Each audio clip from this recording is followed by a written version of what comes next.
you know that Randall, there's something going on in his very soul, in his core. He is evil.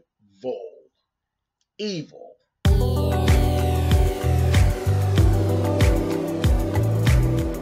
And I'm like, come on through, Cookie.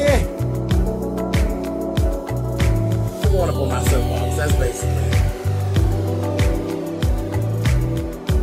Let's talk about drag and all its forms.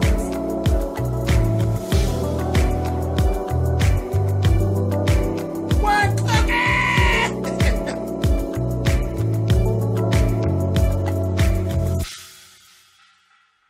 Hey guys, thanks so much for clicking on the video. This is my review for If Loving You Is Wrong. This is season 4, episode 3.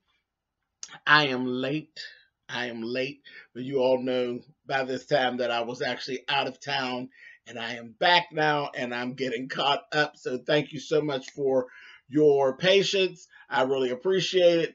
The reviews have actually suffered this week, but we did swipe left on time.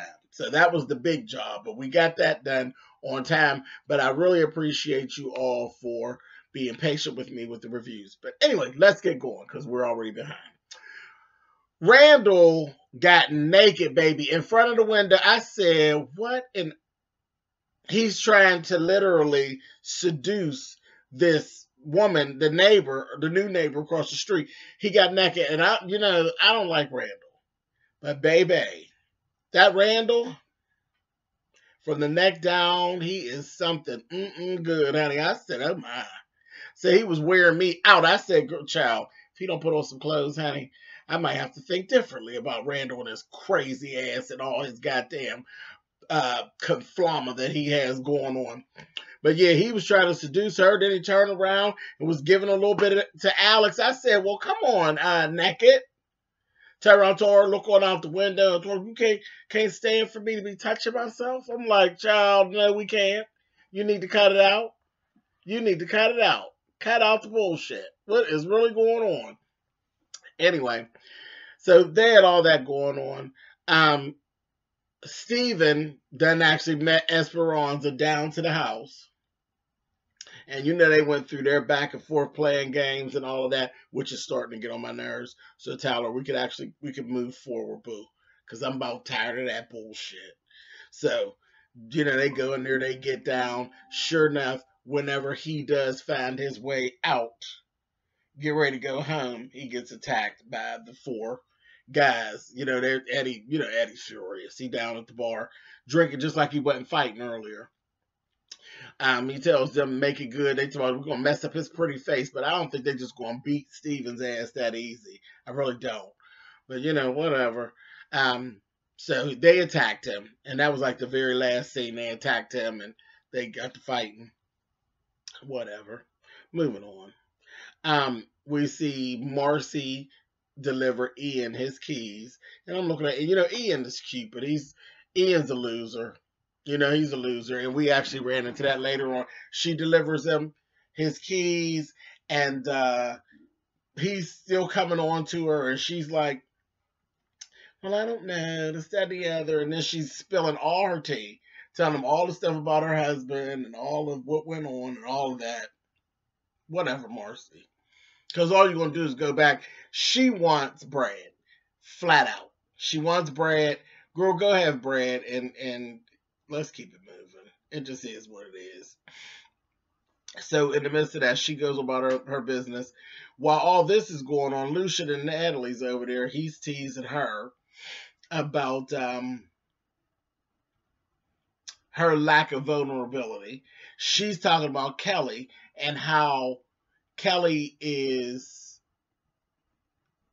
I hate that she does this, though, because it's so judgmental. But she talks about how Kelly is selfish. She's selfish to try to take her life, knowing that she has justice and all of this. She feels like it's selfish. And I'm like, you know what? I'll never say that. And there is definitely, when it comes to people committing suicide, there is definitely a selfishness aspect to it. But how can you judge that? You can't judge that because there's something going on. If somebody is pushed to the point of wanting to commit suicide, There is so much going on that the selfishness part of it, I can't even focus in on it. It just is what it is. I don't, it just doesn't take precedence over anything else that's going on. When you get to a point where you feel as though the last thing that there is for you to do is to take yourself on out of here, you being selfish is not, that doesn't cross my mind at all. I'm thinking of there's other things we need to do to try to get you back on track, because that's a bad place to be. Very, very bad place to be. And I refuse. I will not visit that dark corner. I ain't going there. I ain't going there. So the selfish, I hate to hear her say that. She said that a couple times, and I don't like it. But yeah, she didn't get that out of that mindset altogether. Anyway, Lucian actually sees out the window that Ian is moving boxes in. You know, Ian been literally ignoring all his calls. So he takes his little ass on out there, and he got him, baby. He sees him. He calls. He walk across the street. He calling. He see Ian look at the phone and put it in his pocket. And then they had a conversation. When he came back out, he was standing there. And he was like, yeah, you've been ignoring my calls and all that. And he basically broke it down to him very well. Like, he didn't even know that Kelly had tried to commit suicide. He told him, yeah, she tried to hang herself. I'm the one that had to cut her down. This, that, and the other. And then he's all like, oh, I feel bad. He's like, oh, so now you feel bad. He read his ass down. He read him down. I was like, uh-huh. And he basically let him know, you are a shitty individual. And you are. You know, love you dearly, and you're cute as a button. But you are a shitty individual. You know, and you still, I can't. That Larry shit and that shit with that church. That's awful. And you will pay in the end. Just, you better switch up. You better have a change of heart, because you will pay in the end, and it will not be Lucian. Lucian is easy. The payment that you're going to have to get comes from a higher place, and Lucian is easy. You better try to get yourself together. Doing the wrong thing in the name of the church. Child, that's a double whammy. Your ass is going to be tore up, honey. I see hot ankles in your future, honey. You better get it together. Anyway, moving on. In the wrap-up of all of that mess, Natalie told Lucian, I know you want to help Kelly. And I know you have some money saved up. And she wasn't really down with him using the money for Kelly, but she did let him know that she would stand behind it if he wanted to help her with a good lawyer and all that stuff. So that's good, Natalie. Let's see. Marcy and Brad. Brad comes in there, and I think he got the fire lit up underneath his ass when she went down there to see Ian. He got a little jealous. You can see it all over him. I said, oh, a little jealous. So jealous. It happens. You know, but this is how you have to deal with men sometimes. You have to, things have to be right bam in their face for them to get it. Like, oh, shoot, I'm about to miss out. I can't keep playing these games I'm playing. I got this shit or get off the pot. And that's what happened with Brad. And Brad started talking to Marcy about, he says, I'm actually going to serve her divorce papers to bar. And I think that when I divorce her, we should start dating. Randall's not going to like it. She's not going to like it. But we going to like it. And she's like, oh, yes, I just think that we should take it slow. Meanwhile, they laying in the bed. I said, okay, whatever. And then she kept saying to him, like, you know, well, I hope you don't think that she's just going to roll over and sign those papers, because she knows she's not. And we know that she's not, honey. I said, So, right in the midst of all that, then Alex calls. He's like, speak of the devil. She calls, and she's basically talking, Peter has a fever. You're his mother, girl. Deal with it. You don't need to call your husband because your baby got a fever. If the fever's that bad, you call 911 and hold. Then you call your husband. Girl, you full of shit. She's trying to get him over there. When are you coming home? He ain't coming home. Gary let you have it. You just don't know it. Just ridiculous. So he ended up reading her ass down. I mean, because come on. Like, seriously, anything that was going on and that they did have, you were in the shed again. You got caught in the shed again, and this time you almost got burned up, you dumbass. Just ridiculous. Anyway, They get talking. Next thing I know, Brandon flipped the switch and told her, "You're a loathsome bitch." And I'm coming by there tomorrow with divorce papers, and you damn well better have a pen ready. I said, "Oh." Honey, she got mad and hung up that phone. She was mad, baby. I said, "Girl, it's over, darling. You can go in a minute. He gonna free you up. You can go on in the shed and get as much of all that good." Oof, Brandel. Go on over in the shed, girl. Go on. I ain't mad at you. Go on over in the shed, girl. You'd have messed everything up. You might as well go on and get you some more Peter out of it. Anyway, a mess. Then we see that Randall that come out the house. Oh, well, wait, dig this. His three women. Because first he got naked for got naked for the neighbor. Then he spun around and gave Alex a little bit. And then he called Larry. Catch them teeth. Called Larry, and he arguing with Larry's goddamn voicemail while he laying there naked after he just got done telling Alex that he was sexually frustrated. I said, girl, y'all better get into it.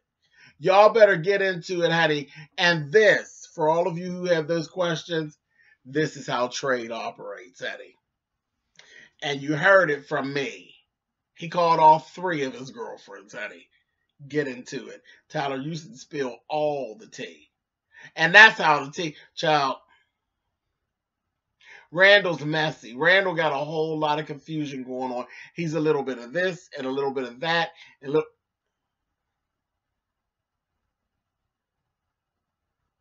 he got a lot of evil and he got a whole lot of sexual strange going on. He's a little bit of everything. Because everybody that he went at, his sexual stuff is all intertwined with his evil. And you see he hit all his spots. And when it was all over, the last thing we heard was that he was going on over to Larry's house. He's going to where Larry was. And this was after he went across the street to the neighbor. Alex wouldn't come across and get no ding dong because he tried her too. She wouldn't come across. He went across the street and started messing with the neighbor.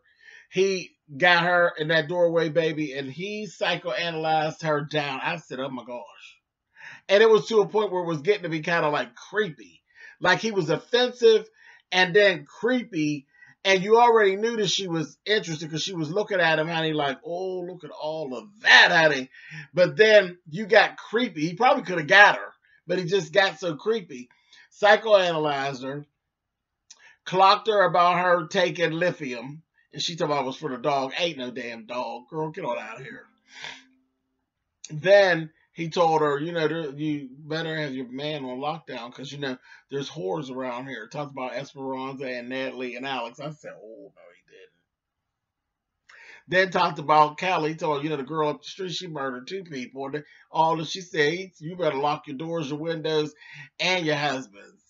I said, oh, a mess, honey. And she's like, all right, so she shoot him away after she was all captivated with him. And then went to try to call, I guess, her sponsor. And honey, or maybe her husband, but they didn't, whoever it was didn't pick up. She was going into a whole breakdown. I said, look at her, she crazy as shit. She's gone. That baby got some problems. I want to know what the background story is, where they came from. Then what was the whole thing, the symbol about the red wall versus the blue wall and all of that. I need to know what happened, where they came from. Now the way they breaking them in, this completely reminds me of Wisteria Lane, baby. I was all in. I said, Tyler, I know you've been watching Desperate Housewives, and it's a good look because Desperate Housewives was everything. The writing on Desperate Housewives, baby, listen, that was another place that I would have loved to work for just a season. I would have loved to sit in on that child. I would have loved to work with them. I loved it. The way, at a point, then it got bad. When they had the writer's strike, if y'all remember that, right in the midst of when that show was hot, is when that writer's strike took place, and whoever they brought, and they fucked that show up. I done got off topic, but they did. They messed up the whole show. But anyway, he went through all that. She's going through the breakdown. Then the other cop, the real good looking one, I can't even think of his name right now, but the one that kept ignoring Kelly that goes to that church, he actually came to see Kelly down in the infirmary. He done flirted with the girl, at the desk, honey. She told him, give me $100 and 2 Powerball tickets, and then bang me real good, honey, and then I'll let you, get what you want. I said, I know that's right, girl. All right, might as well get your $100. Then he went in there and told Kelly he was really, really sorry, and that he was definitely going to do what he could to help her, and told her all you have to do is complain of chest pains, and they have to take you out of here and put you in a regular hospital. He's like, one step at a time. I was like, well, that was cool. So things are turning around for Kelly. Being as though we got to keep her, because I was really voting for her to be killed off. But being as though we got to keep her, okay, let's ramp this up. Let's go. Now, what I do need from you, Tyler Perry, what I need from you, I need to know where Tilda is and what's going on with her. And I also need to know where Julian is. Or Julius. His name is Julius. I need to know where he is and what's going on with him. Because we're not going to let you just not have that storyline going on. Where is Tilda? Where is Julius? And where is the sister? Chop, chop, Tyler. Let's go. Anyway, like I said, last person that Randall was able to get to was his girlfriend, Larry. And he's like, I'm coming over your house. And this, that, and the other. He's like, yeah, my wife's making some dinner. You're going to get banged up real good tonight, Larry. Because he's frustrated and he's coming for you, bitch. Anyway, I'll catch y'all. It won't be next week. I'll catch y'all in 2 days. All right, y'all. Later.